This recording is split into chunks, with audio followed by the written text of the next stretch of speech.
নিজেদের উপরে দাদাগিরি বাবুগিরি করে বাংলার বীর জনগণকে প্রধানত রাখা যাবে না। আমাদের সংগ্রাম চলবে। সবুজ পতাকাকে পাহারা দেবেন, বুকে অদম্য সাহস নিয়ে ভারতের আগ্রাসনের বিরুদ্ধে শক্ত করে আপনারা দাঁড়াবেন। অখণ্ডতা, আমাদের স্বাধীনতা সর্বত্র রক্ষার জন্য আমাদের এই সংগ্রাম নিরন্তর নিরবচ্ছিন্ন অপ্রতিরোধ্যভাবে ইনশাআল্লাহ এগিয়ে যাবে।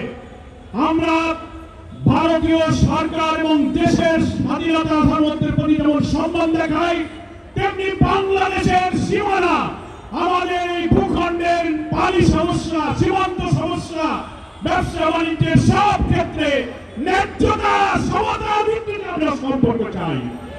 আমরা বৈষম্য, আধিপত্যবাদী এবং নিজেদের উপরে দাদাগিরি বাবুগিরি করে বাংলার বীর জনগণকে প্রধানত রাখা যাবে না।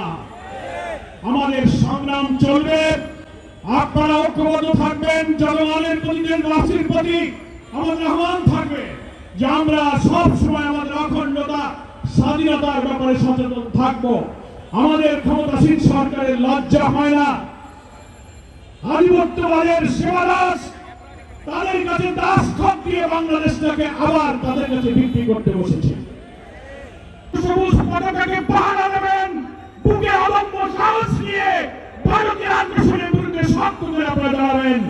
বিজেপির বীর সৈনিকেরা যে সাহসিকতা দেখাচ্ছেন, বিএসএফ এর লোকেরা বিজেপিকে গুলি করতে চেয়েছে, ভিডিওতে দেখেছেন, বলে আমরা গুলি করে দেব। আমার মাটির বীর জনতা, তার প্রতিনিধি বিজেপি বলেছে আপনারা গুলি করে কি আমরা বসে থাকবো? এই হচ্ছে বাংলার মানুষের সাহস।